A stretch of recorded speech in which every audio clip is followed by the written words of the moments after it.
Assalamualaikum warahmatullahi wabarakatuh. Salam sejahtera bagi kita semua. Pada pertemuan minggu ketiga ini pada mata kuliah pengantar Teknik Industri, kita akan membahas tentang kompetensi profesi teknik industri.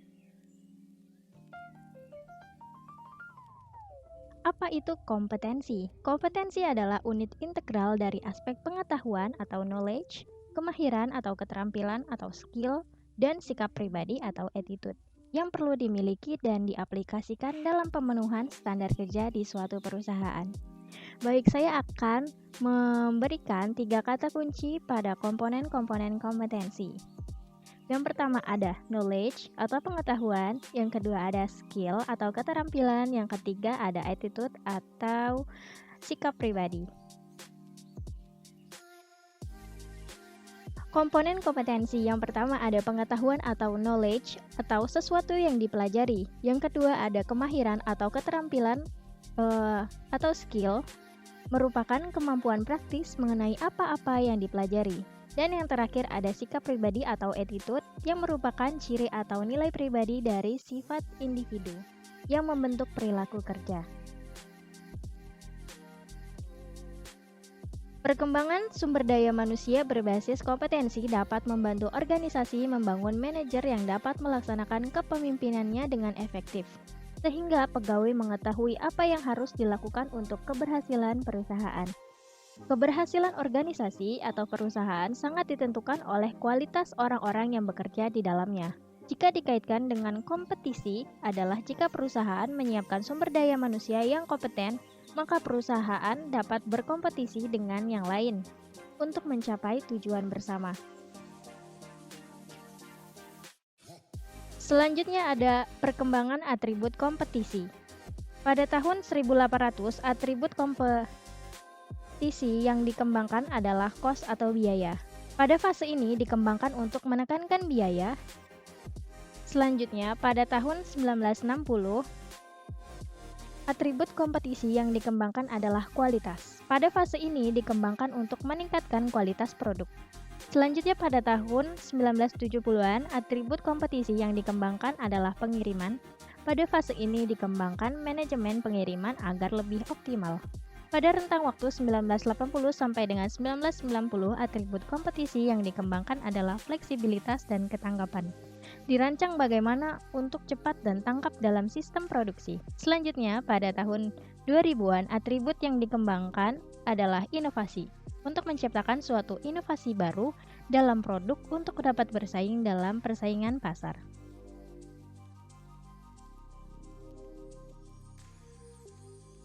Karakteristik keilmuan teknik industri. Teknik industri memberikan peluang untuk bekerja dalam berbagai jenis bidang pekerjaan. Aspek yang paling menonjol dari disiplin teknik industri adalah flexibility dalam aplikasi ilmu teknik. Dalam kondisi di mana banyak manajer perusahaan menghadapi masalah peningkatan daya saing, maka mereka harus mampu memperbaiki kualitas atau produktivitas, menekan biaya, dan mempercepat waktu penyerahan barang. Di sini diperlukan lulusan teknik industri karena disiplin teknik industri memang mengajarkan kompetensi dan kemampuan. Teknik industri dianggap bisa memahami proses tetapi juga sekaligus melihat proses produksi tidak hanya sebagai proses aliran material flow maupun juga sekaligus sebagai proses aliran uang atau cash flow. Selanjutnya, peran engineer teknik industri yang pertama, ada peran engineering, ada 2. Yang pertama dalam desain meliputi sistem produksi, sistem pelayanan, metode kerja, dan lain-lain. Selanjutnya ada operation atau operasi meliputi produktivitas, kualitas, reliabilitas, dan pemeliharaan. Yang kedua ada peran bisnis atau pengembangan meliputi sistem, kultur, organisasi, kewirausahaan, R&D. R&D sendiri adalah divisi yang bertanggung jawab dalam melakukan penelitian dan pengembangan untuk menjembatani aspirasi perusahaan serta melakukan fungsi penilaian kinerja terhadap sumber daya manusia dalam perusahaan. Yang ketiga ada peran finansial yang berfungsi untuk struktur keuangan perusahaan. Yang keempat ada peran strategi meliputi pengembangan produk, strategi pemasaran, aliansi atau partnership, dan human development.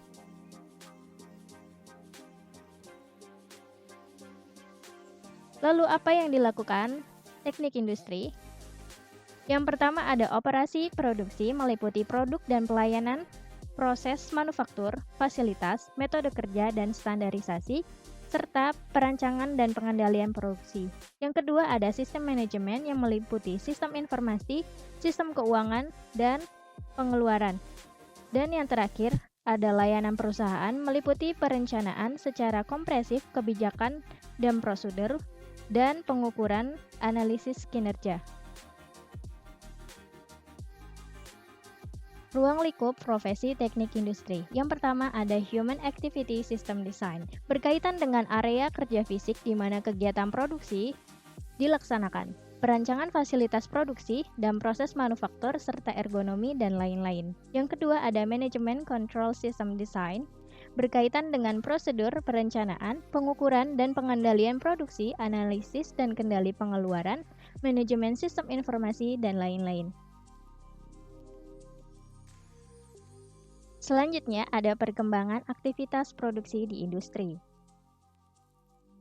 Pada fase job order atau perintah kerja, macam dan volume produknya disesuaikan dan masih kecil dan terbatas. Area lokasi pemasarannya masih lokal, sifat perubahan yang terjadinya tersendat dan sering terjadi trial and error, terjadi pada periode sebelum revolusi industri.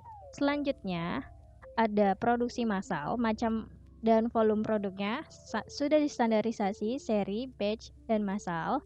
Area lokasi pemasarannya masih regional, sifat perubahan yang terjadi lambat, periode revolusi industri sampai dengan 1930. Selanjutnya ada pemasaran secara massal, macam dan volume produknya diversifikasi atau sudah divariasikan dan banyak model. Area lokasi pemasarannya nasional, sifat perubahan yang terjadi cepat dan pada periode 1930 sampai dengan 1950. Dan yang terakhir ada penyesuaian massal, macam dan volume produknya sangat terdiversifikasi atau sangat beraneka ragam dan sudah diproduksi secara massal. Area lokasi pemasarannya global atau internasional, sifat perubahan yang terjadi turbulen atau bergejolak. Periode ini berlangsung pada 1950 sampai dengan sekarang. Selanjutnya, peran teknik industri dalam integritas teknologi baru. Pada rentang 1960 sampai dengan 1965, terjadi perbaikan metode dan penyederhanaan kerja, tata letak pabrik atau layout, dan tenaga kerja langsung. Selanjutnya, ditambahkan rekayasa proyek pada rentang tahun 1965 sampai dengan 1970. Selanjutnya ditambahkan lagi manajemen persediaan pada rentang waktu 1970 sampai dengan 1975. Dan yang terakhir pada rentang waktu 1975 sampai dengan 1980 terjadi perubahan, ditambahkannya desain sistem informasi persediaan, analisa finansial, perencanaan sistem manufaktur, dan sisanya itu masih sama dengan yang awal.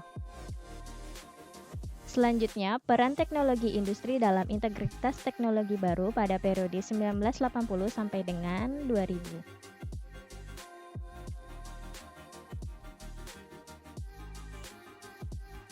Kendali operasi, kendali manajemen, serta perencanaan strategi pembagian persentasenya masih belum proporsional.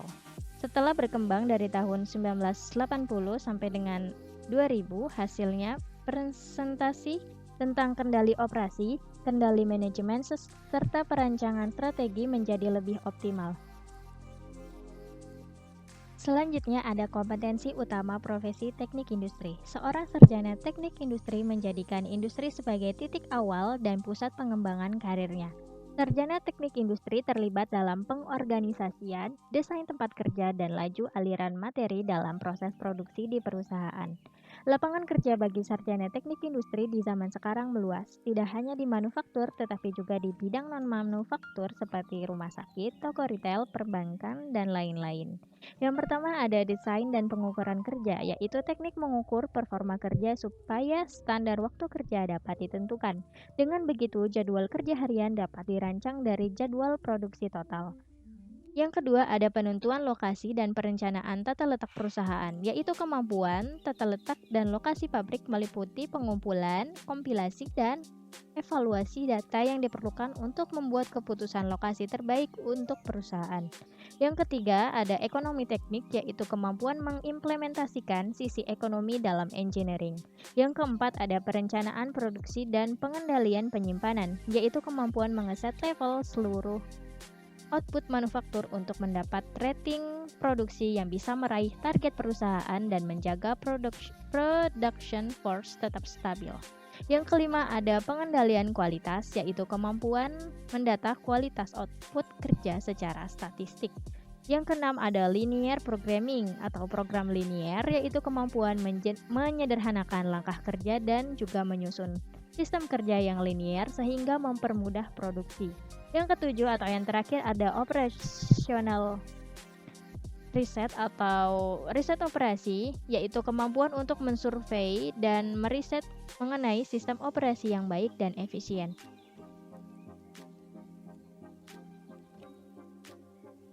Contoh pekerjaan ruang lingkup teknik industri. Yang pertama ada manajemen engineer di rumah sakit. Di rumah sakit Anda dapat membantu dokter dan perawat memanfaatkan waktu mereka sebaik mungkin dalam merawat pasien. Anda juga dapat merancang prosedur untuk menggunakan fasilitas medis secara optimal untuk membantu menurunkan biaya perawatan kesehatan. Yang kedua ada ergonomis di pabrik pembuatan televisi. Anda dapat mengubah alat yang digunakan pekerja untuk merakit televisi untuk mengurangi risiko cedera stres berulang. Yang ketiga ada operation analyst untuk sebuah maskapai penerbangan. Anda dapat merancang sistem barcode untuk mengidentifikasi dan mengangkut barang bawaan penumpang untuk memastikan tidak hilang. Dan yang terakhir ada quality engineer untuk perusahaan gas dan listrik publik. Anda dapat meningkatkan kepuasan pelanggan dengan merancang proses untuk menjadwalkan panggilan layanan seputar ketersediaan.